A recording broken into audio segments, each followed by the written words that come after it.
ایک صاحب نے سوال پوچھا، کہنے لگے میلاد کس کو منانا چاہیے؟ میں نے کہا اس بیٹی کو منانا چاہیے میلاد جو زندہ ہوتی تھی تو دفن کر دیا جاتا تھا، پر میرے رسول نے فرمایا اب جو بیٹی پالے گا نا میں اس کا بازو پکڑ کے جنت میں ساتھ لے کے جاؤں گا۔ میں نے کہا میلاد اس ماں کو منانا چاہیے جس کا بیٹا گلے میں رسی ڈال کے ماں کو منڈی میں بیچ آتا تھا۔ میرے مصطفیٰ کریم نے فرمایا جنت 7 آسمان کے اوپر سدرۃ المنتہا کے پاس تھی، پر میں نے وہاں سے کھینچ کے لا کے ماں کے قدموں کے نیچے رکھ دی ہے۔ میلاد اس باپ کو منانا چاہیے جس کی اولاد ڈنڈوں سے مارتی تھی، پر رسول کریم علیہ السلام نے فرمایا سن لو سن لو سن لو، اب جس کا ابا راضی ہوگا اسی کا اللہ راضی ہوگا۔ میں نے کہا میلاد اس غریب کو منانا چاہیے جو بھینس کی طرح بکری کی طرح منڈی میں بکتا تھا، پر مصطفیٰ نے کالے رنگ والے حبشی غلام کو سینے سے لگا کے کہا غریبوں کو چھوٹا نہ سمجھنا، میں اللہ کا رسول جب جنت میں جاؤں گا تو آگے بھی غریب ہوں گے، پیچھے بھی غریب ہوں گے، دائیں بھی غریب ہوں گے، بائیں بھی غریب ہوں گے۔ فرمایا امیر ویٹنگ لسٹ میں ہوں گے، 500 سال بعد جنت میں جائیں گے، غریبوں کے لیے جنت کے دروازے 500 سال پہلے ہی کھلوا دوں گا۔ اسے منانا چاہیے، میلاد منانا چاہیے۔ اور میں نے کہا مولوی سن، تجھے پوچھتا کوئی نہ، تیرا ذکر کوئی نہ کرتا، لیکن تو ممبر پہ بیٹھا ہے، تو محمد عربی کے نام کا کھا رہا ہے، تو علی کے نام کا کھا رہا ہے، تو عمر عثمان اور ابو بکر کے نام کا کھا رہا ہے، تو اسنین کا صدقہ کھا رہا ہے۔ تجھے نہ تیری کبھی کسی نے برادری پوچھی، نہ کبھی تیرا کسی نے ایڈریس پوچھا، نہ کبھی کسی نے تیری سند پوچھی، لوگ تیرے نعرے لگاتے ہیں، لوگ تیرے ہاتھ چومتے ہیں۔ پھر مان جا کہ تجھے صبح بھی میلاد منانا ہے، شام بھی میلاد منانا ہے، اور تجھے یہ کہنا چاہیے خس خس جنہ قدر نہیں میرا ایتے صاحب نو وڈیائیاں، میں گلیاں دا روڑا کوڑا ایتے محل چڑھایا سائیاں، تیرا کام تھا تیری آنکھیں بھیگی رہتی۔ اور اس بوڑھے کو بھی میلاد منانا چاہیے جس کے بارے میں میرے نبی پاک نے فرمایا سفید داڑھی والے کی جس نے عزت کی اس نے تو رب کی عزت کی، اس نے تو رب کی عزت کی میرے بھائی۔ اس مزدور کو بھی میلاد منانا چاہیے جس کے بارے میں نبی پاک نے فرمایا جو اپنے ہاتھوں پہ چھالے ڈال کے مزدوری کرتا ہے میں نے تو اسے رب کریم کا دوست بنا دیا ہے۔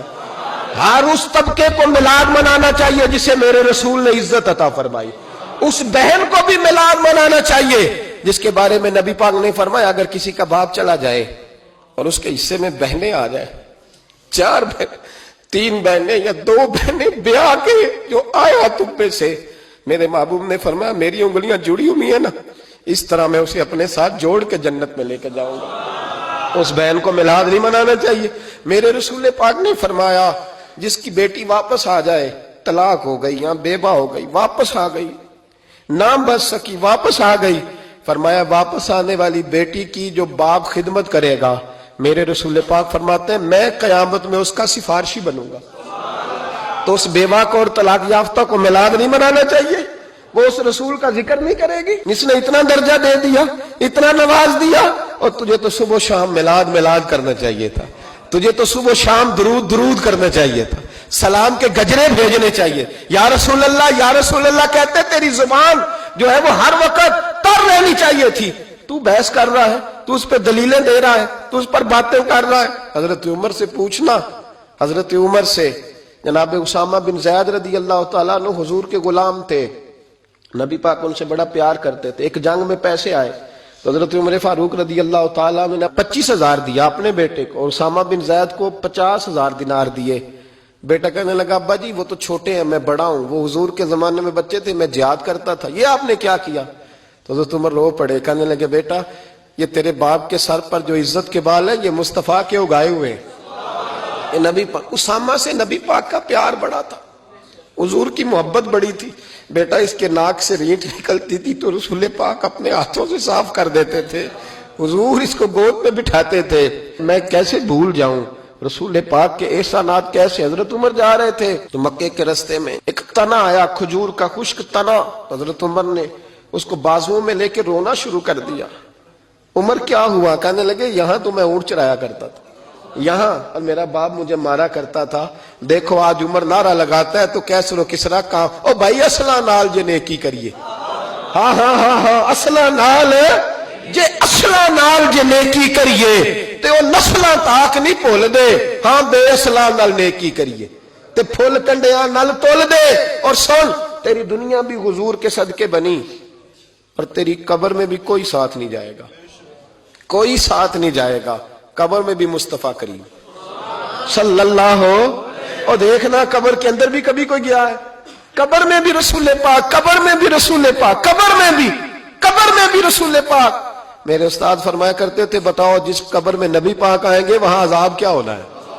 جب حضور ہی آ گئے تو عذاب کیا ہونا ہے؟ نبی پاک تو جدھر سے گزر جائیں رب وہ جگہ جنت بنا دیتا ہے. وہاں کیا عذاب ہونا ہے؟ وہاں تو دیدار ہونا ہے. تیری قبر میں بھی نبی پاک. اور حضور نے فرمایا میزان عمل پہ عمل تلیں گے تو پھر بھی میں تمہارے پاس ہوں گا. حضور علیہ السلام نے فرمایا پل صراط سے گزرو گے تو پھر بھی میں تمہارے پاس ہوں گا. اور میرے رسول پاک علیہ السلام نے فرمایا جب تم جنت میں جانے لگو گے تو پھر بھی میں تمہارے. تو بتا تیرے رسول تو ہر وقت تیرے ساتھ ہے, تو کب کب نبی پاک کے ساتھ ہوتا ہے؟ تو بتانا تو کب کب نبی پاک کے ساتھ؟ میں چھوٹے جلسے کا قائل ہوں, لمبی محفل میں گزارش کرتا ہوں دوستوں سے کہ لمبا جلسہ نہ کرو. لیکن ایک جگہ پہ میں گیا تو ایک بڑے پڑھے لکھے آدمی نے مجھے کہا مولانا ان کو سمجھائیں, آدھی رات تک بٹھائے رہتے ہیں, ان کو سمجھائیں. میں نے کہا میں سمجھاؤں گا پر آپ بھی ذرا اپنا لب و لہجہ تھوڑا دھیما کریں. تو پوری رات نہیں نبی پاک کے لیے جاگا اور میرے رسول تو ساری حیات تیرے لیے جاگتے رہے, ساری رات محبوب نے. کیا کہتے ہیں بریلی کے امام اعلیٰ حضرت فرماتے ہیں ان کی مہک نے دل کے غنچے کھلا دیے, وہ جس راہ چل دیے ہیں کوچے بسا دیے ہیں, میرے کریم سے گر قطرہ کسی نے مانگا دریا بہا دیے, دربے بہا دیے ہیں. اور اللہ کیا جہنم اب بھی نہ سرد ہوگا؟ اللہ کیا جہنم اب بھی نہ سرد ہوگا؟ رو رو کے مصطفیٰ نے دریا بہا دیے, رو رو کے مصطفیٰ نے. اور پھر کہنے لگے رو رو کے مصطفیٰ نے ان کے نثار کوئی کیسے ہی رنج میں ہو جب یاد آ گئے ہیں سب غم بھلا دیے, جب یاد آ گئے ہیں سب غم. اسی لیے تو ہم کہتے ہیں میلاد کھل کے مناؤ. رسول پاک کا میلاد بہانے کرتے ہیں, بہانے وہ کرتا ہے جس نے کام نہیں کرنا ہوتا, جس نے کرنا ہوتا ہے وہ بہانے. اعلیٰ حضرت نے جو پروگرام دیا وہ بڑا لمبا چوڑا ہے, کب تک کا تجھے کیا بتائے. اعلیٰ حضرت فرما گئے حشر تک ڈالیں گے ہم, حشر تک ڈالیں گے ہم پیدائش مولا کی دھوم, اور مثل فارس نجد کے قلعے گراتے جائیں گے اور خاک ہو جائیں عدو جل کر, مگر ہم تو رضا دم میں جب تک دم ہے ذکر ان کا سناتے جائیں.